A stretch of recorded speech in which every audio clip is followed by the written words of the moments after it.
Mrs. Love, Yes. Mrs. Moe, Yes. Mrs. Stanchian. Yes. Mr. Staub, Yes. Mr. Childs. Yes. All right, report number 37, approval of personnel. Can I get a motion?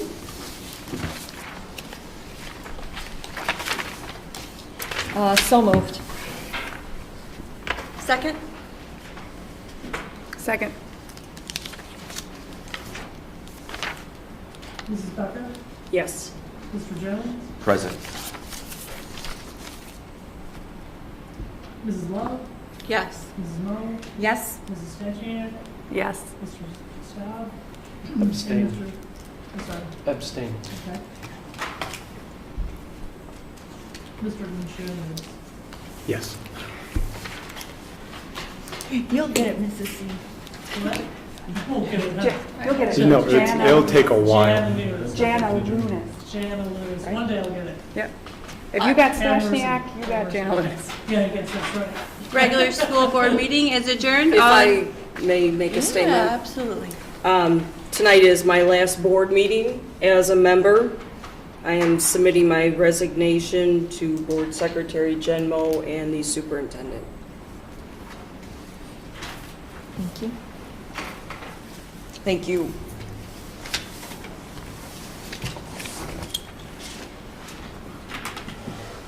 Thank you for your service. Thank you. Thank you, Jody.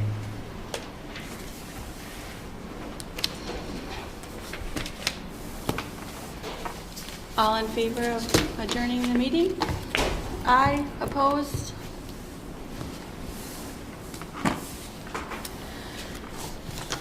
Okay. 8:59, we will call the committee meeting to order. If you guys would please join me in the pledge. The pledge of allegiance. To the flag of the United States of America and to the republic for which it stands, one nation, under God, indivisible, with liberty and justice for all. You guys need more time, or you guys up and running? You good? Yes, it was. Mrs. C, can you do roll call again, please? He abstained. I don't know what he said. Did you vote on 37 or did you abstain also? You voted yes? Voted yes. Okay, so.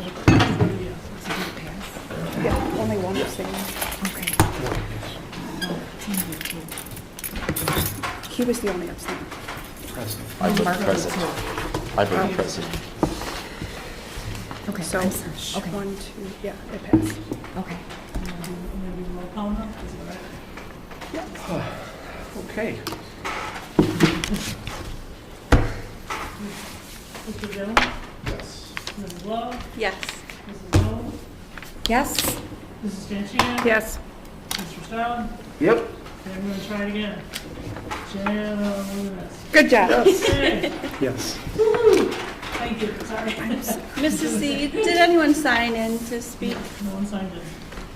Perfect. All right, approval of the prior committee meeting minutes. Do I have a motion? I'll make that motion. Second? 7:44. All in favor? All in favor? Aye. Opposed? All right, discussion, deficit reduction plan. All right, so the district has been working on the implementation of a multi-phase deficit reduction plan with the goal of achieving financial sustainability. There's a few key areas of focus I'd like to point out here. First one being consider input from stakeholders through workshops and public engagement meetings. Second one being align or continue to align staffing levels across the district to our current and projected student enrollment. The third one being create a facility plan and consider school closure / consolidation using a data-informed decision-making process. And lastly, ensure the long-term financial stability for the district, including cost-saving and revenue-generating opportunities. On this slide, we have the current FY26 operating budget that excludes Fund 60 and the 2023 working cash bond proceeds. So this budget here, as seen before, projects a $4 million deficit. To offset that deficit, the remaining balance of the 2024 working cash bonds will be used. along with issuing a new issuance of working cash bonds of $4.85 million that will generate those proceeds. In doing so, this will max out the debt service extension base created by voters back in March of 2004. Therefore, the district will no longer have any more borrowing capacity. This does reflect approximately $200,000 in budget cuts. So as part of phase one, the following budget reductions have been made for the current school year. Facility investments in the amount of $110,000. Recruitment pause, this one is new. The board has not seen this one yet, but there has been a recruitment pause on any outgoing positions as we continue to evaluate of $96,000. Department budgets and building budgets, the board has seen already in the original proposed budget that was approved at the September 29th board meeting. So as part of the deficit reduction plan phase 2, in considering input from stakeholders through workshops and public engagement meetings, we have these meetings, tentative timelines of community engagements, staff opportunity workshops, and steering committee meetings that Mr. Owens spoke about earlier today at the board meeting. So before the board adopts a feasibility study that is being developed by the new district architect firm, the district will need to gather input from all of these stakeholders, whether it be board members, community members, teachers, building administrators. These are the meetings this is the tentative timeline for each of those meetings. Again, with the ultimate goal of having the board adopt a feasibility study in the February-March of 2026 timeline. So following the adoption of the feasibility study, the district will be in a position to consider space optimization / realignment, consolidation using data-informed decision-making process, further refinement of direction, and or a ballot initiative. So as part of continuing to align staffing levels across the district to our current and projected student enrollment, over the past few months, the administration has been taking a top-down approach in analyzing workloads, class sizes, scheduling, and projected enrollment to ensure we quote-unquote right-size staffing levels across the district. Initial discussions are proposing the following: tentative workforce reduction of approximately $1 million, with the goal of having minimal impact on the learning environment and educational offerings. As our new architect is working on creating that feasibility study, the administration would propose a pause on planned facility investments in the amount of $200,000 until we have that information at our hands, with an overall projected financial impact of $1,225,000 for the 26-27 school year. Now, I know we want to remain as transparent as we possibly can regarding the tentative workforce reduction, but at this time, we cannot share more information than just the dollar amount at this time. So financial implications that the tentative workforce reduction and the facility investments reduction has.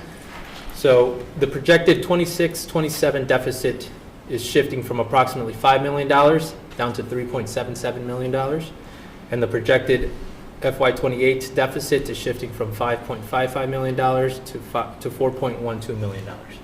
So while the deficit is shifting from what was originally proposed in the budget on September 29th, there are still strides that the district needs to make in order to reduce that deficit reduction. And this could be through the opportunity of revenue-generating opportunities. So before we go into those revenue-generating opportunities, I'd like to revisit the evidence-based funding formula that the state put into law August 31st of 2017, in where it essentially changed how funding was being proposed to schools. Rather than it being per student basis, it was actually sending more resources to those schools that are under-resourced. So on the bottom right-hand corner, you'll see the picture of between equity and adequacy. So if the state were to apply a dollar amount per student and give that to each individual district, it would align more with equity, so that way each district receives the same dollar amount per student. Whereas adequacy, again, puts more funds into those school districts that don't have the local capacity to raise money on their own. So as it relates to Piatone School District, we have been assigned a Tier 4 with an adequacy level of 105%. So according to the state, the district has enough local capacity to raise money on its own and then some. That's where the 105% comes from. District will receive approximately $1.57 million in EBF money, on top of new tier money just under $1,200. And that's flat, that's not on a per student basis. So, Can I jump in on that for a minute? sure. I don't recall if it was a month ago or 2 months ago. My memory is not what it once was. There was a community member that gave us a handout on some math that I think he found on ISB's site, if memory serves. And what it did was it highlighted the fact that our local community is already funding higher per pupil than our surrounding areas. Okay. We were funding our pupils at a rate of around $15,000 a head, just in local revenue sources, whereas our local communities around us or surrounding areas were in the 10 to 13 range. So we're already funding per pupil higher locally than the surrounding areas. Now, the shortcoming, as this calculation shows, is that it's the state's funding that's massively different for us versus our surrounding school districts. And so I think it's important to recognize that we as a community, we've already said we're committed to our pupils and our students, and we're going to fund them higher than our neighboring districts. And this math that the state does, that's great math, but it's the state funding that's significantly different. Mm-hmm. I know it's often talked about our tax rate is the lowest in the area, and that may be, but it's because our property value is highest in the area, right? And so that math ends up as a net at a high rate of funding per student. So, you know, it was a great handout that he gave us. It Mhm. really highlighted that fact for me. I hadn't done that breakdown that way, so. Was it the EAV of the school district divided by the number of students? Is that? the I value honestly you're don't looking remember. at? I have it in a different Okay. folder at home. It broke down this calculation, and it showed the state line is where the difference really is. So, you know, if there's a way that we can, you know, champion knocking on the doors of the Capitol to get some more money, or at the White House for that matter, because that's kind of what funds the state education, right? Then maybe that's where we can look for some more revenue as well. Okay, sure. Any other questions or comments? Okay. So while Peatone School District has received a Tier 4 designation for the current school year, indicating that it has the minimum funding needed to provide our students with a quality education, the reality is a little bit more complex, as indicated within the formula there.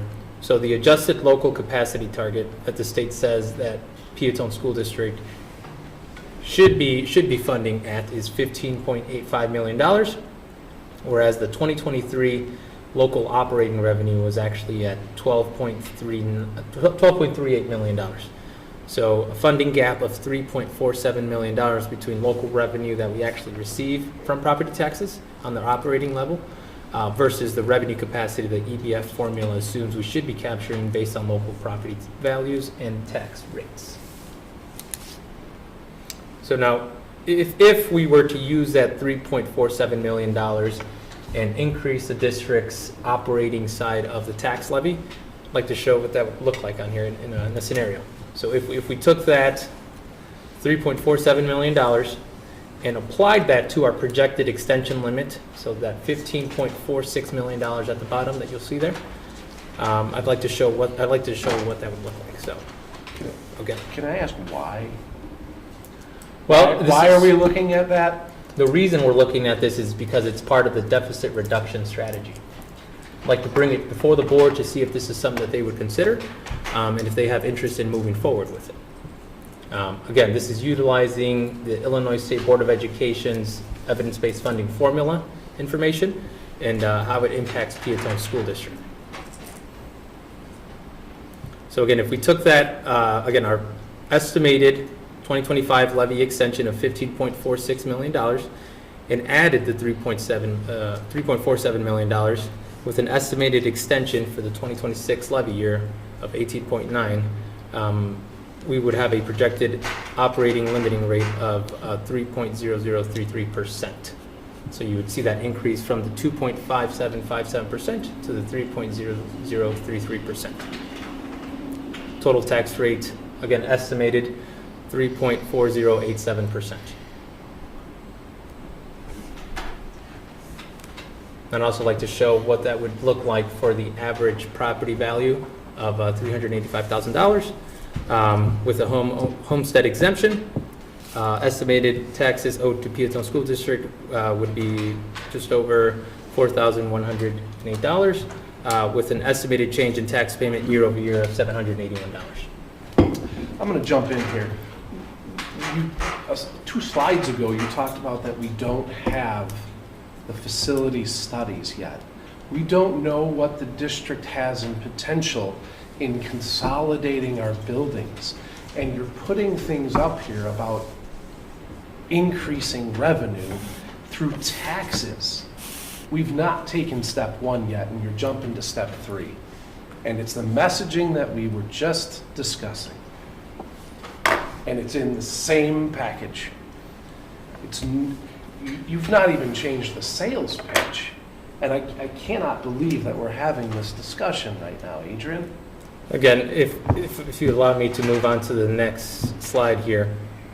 Without an operating tax rate increase or another revenue generating opportunity, this school district will need to make significant cuts. More significant cuts than are already being proposed in phase 1. There would be a phase 2 and a phase 3 of workforce reduction cuts that would increase class sizes. It would reduce course offerings to our students. And I understand that while we don't have the feasibility study yet, I'd like to show the community and I'd like to show the board what a scenario of an operating tax rate increase could look like based on the evidence-based funding formula. We've seen this calculation. scenario in 2020. We saw it in 2016. It's the same scenario. It hasn't changed. Okay. We have an opportunity. We're knocking on the door of a facility study to look at real options. Mm-hmm. And we're jumping to this same plan again. But again, we asked them to come up with a plan, and this is their plan. And this is their plan. And we've seen where this plan has led us. For 15 years, it's led us to the fact that we're running out of money in 2 years. Mm-hmm. Because this same plan was brought before a board that sat in these seats and said this was the way forward. And the community has repeatedly said no to this one. We have an opportunity to create a different one. Mm-hmm. But we're not even waiting to put that together, and we're putting this out there as an option. We already know this option, unless you're confident, in which case then my voice is the lone one, and that's okay. I'll be the lone dissent. But we're not ready for this option. Right, but I think we need to start having those conversations with the board, and we need to start having them early on, so that way this is on the forefront, and this is something that people should be considering. While there are other... And now we have an opportunity, our committee as a whole, to get that information out, Yeah, make sure sure. it's all shared out properly, and examining everything. It may not be the best option, and it may be not the best idea, but I think we still have to have all options on the table just to examine and see what's out there as possible scenarios. Mm-hmm. I use context and history to determine options. It's failed 3 times. And you've not even changed what you're using to justify it. Well, I think we are changing, though, and again, it's my understanding that before there was no proposed budget cuts in the last round. But here, we're actually trying to align. Again, we want to get the community involved through these community engagement meetings. Staff We want to get them involved as well. And then we want to reach out to the board and have a steering committee to see what this would actually look like. But again, the discussions have to start somewhere, and I think this is where they start. To be clear, these cuts are independent of that, yes? Which cuts? This first round, you labeled it phase 2, but those cuts of the 1,025,000, those cuts are independent, yes? These cuts are to align the staffing levels across the district to our current and projected Independent enrollments. of the funding needs, independent At- of the referendum. At the end, This does not give credence to that. At the end of the day, the $1.2 million that this deficit reduction plan is proposing will have an impact on the bottom line. Of course it will. But we also are evaluating all of our staffing levels across the district to ensure that they do align with the current and projected student enrollment. It's independent of. It's not, we've made cuts and so now we can do this, right? That's not what this is being used for?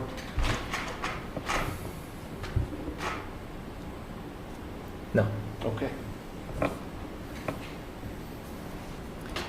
I think discussing an operating tax increase is a premature option. While it will always be an option, but I Mhm. think it's premature at this point. Okay. Now, again, this is the bigger part of the deficit reduction plan. This isn't a, let's increase the operating tax rate now, but I did want to show the community and the board here what it would look like should this be something that is in effect on a November ballot and an effect on the 2026 levy. Did you say November ballot? Yeah. Of This coming? 26? Mhm. Assuming that's the direction. But again, I just wanted to show this to see what it would look like since I have the levy year 2026 up there. Got it. Any other questions? Not at this time. Okay. So with the proposed cuts, and again, if the board were to have any type of interest in an operating tax rate increase, I wanted to show what that surplus and deficit would look like. So even with the increase, as you can see in that surplus deficit line item there, utilizing that $3.47 million that the EDF formula is presenting, the school district would see a surplus in FY28, FY29, and FY30. But as you can see, additional cuts do need to be made as we're on a downward trajectory there. Mhm.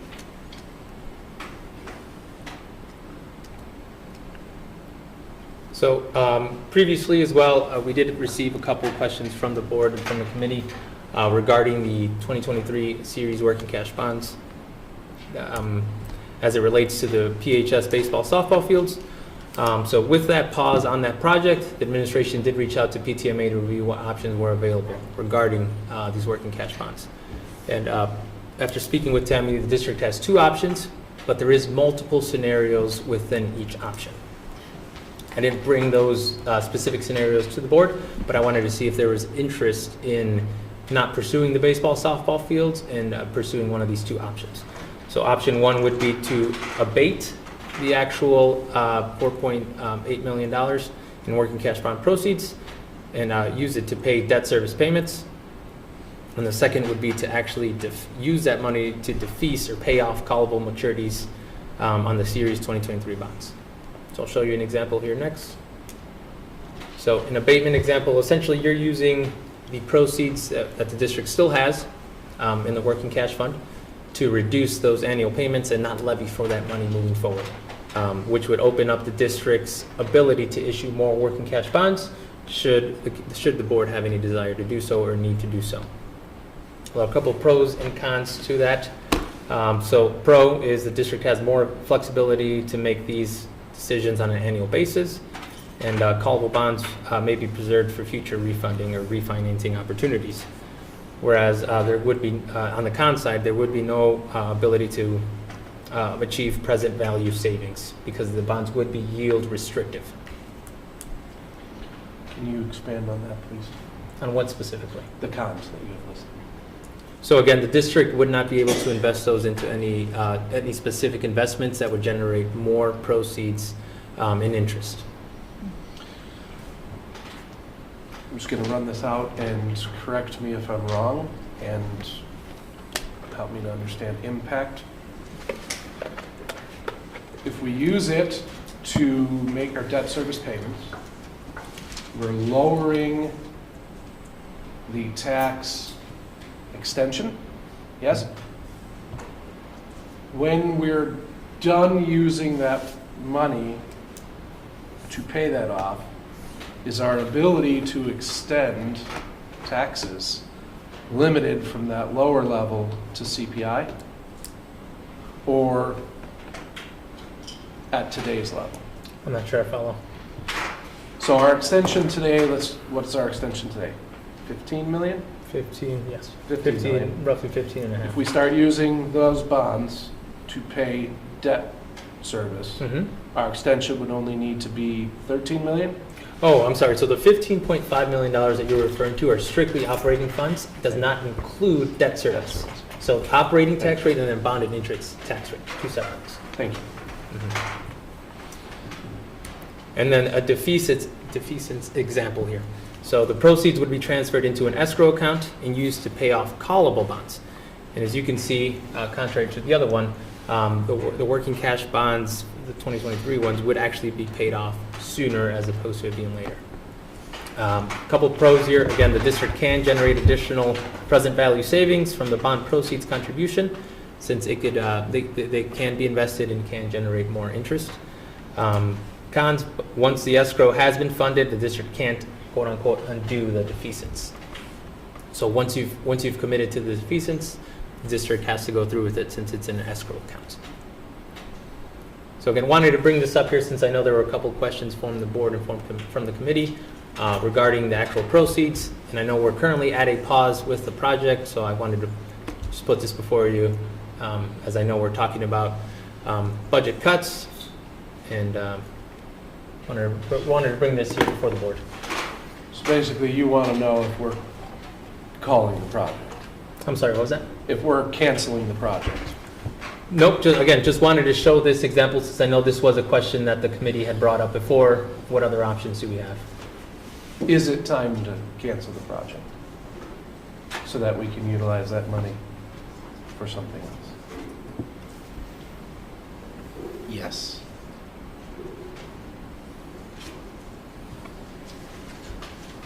I mean, that's kind of what we're going to need to do, or that money is just going to continue to sit there, right? Money continues to sit there. And again, not necessarily asking for anything, but if the board is interested in going this route or would like more information, we could formally present something at the next board meeting as to what, tie actual numbers to this information here. So if that's interest, that can be something that could be put together. We have to know where the architects are at too, on our master plan and cost.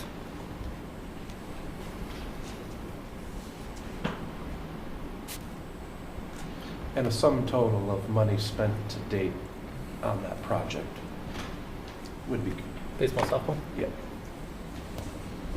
All in money.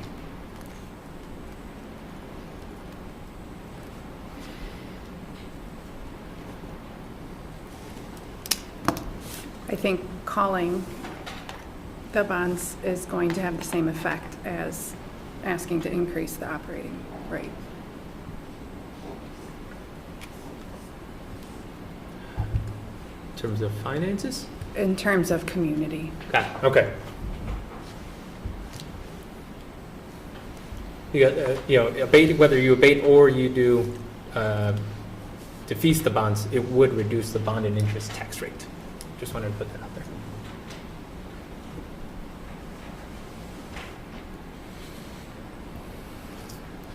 Again, lastly, just some other considerations here. So the following deficit reduction strategies may be implemented if the district does not secure additional funding, or if the district secures additional funding, some of these still may be implemented in some shape or form. As Mr. Stout mentioned, the district still does not have that feasibility study from the architect.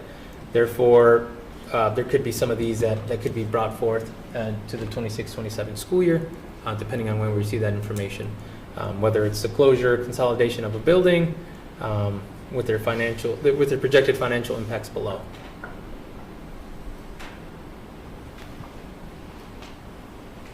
So the workforce reduction phase 2s and 3s, again, as I mentioned earlier, would require increased class sizes, limited course offerings, and reduced student support services. So I think you have your plan a little mixed here, because does this 27, 28, 28, 29, you presented an option of increasing the tax rate. Do these two scenarios involve that increase of tax rate? No, not at this time. No. Which is what? So I think Without- that, without the right, the feasibility tax study. rate is a separate Yeah, conversation. That has without- nothing to do with how we're, Without the feasibility study, again, some of these still may be taking place, such as the consolidation of buildings. But again, I wanted to just put that information out so that way the board and the community had a sense as to what the state says we should be, where we should be at in terms of local capacity target. so you're looking at 28, 29, elimination of extracurriculars. Just elimination of extracurriculars, Mhm. everything, sports, arts, everything. I'm sorry, I don't know about arts, but sports, extracurriculars, yes. Extracurriculars, like our clubs, art club. Oh, sorry, yes, Yeah, clubs, yeah, yes. Mhm. That yeah. is Not art in the classroom, the Correct. extras. Mhm. There's a lot that can happen between now and then. A lot. Mhm. And again, these are going to be continued discussions that we're going to have each month with the committee. Again, as we move forward through the actual feasibility study and as the architect puts that together for us, we'll have to revisit this and see if we need to pivot somewhere and where we need to pivot. Lots of pivoting. Yeah.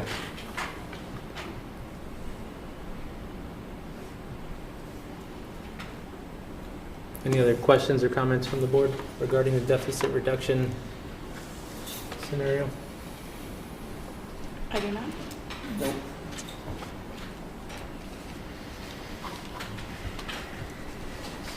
Anything else? Information items, future discussion items? Nothing? None for me. I was kind of surprised that the Park District stuff wasn't on here. Is there any update on that? There's not more than was shared in my brief. Okay.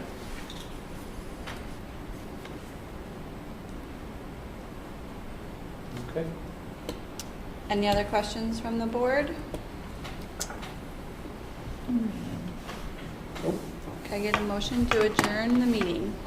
So moved. Second. All in favor? Aye. Opposed?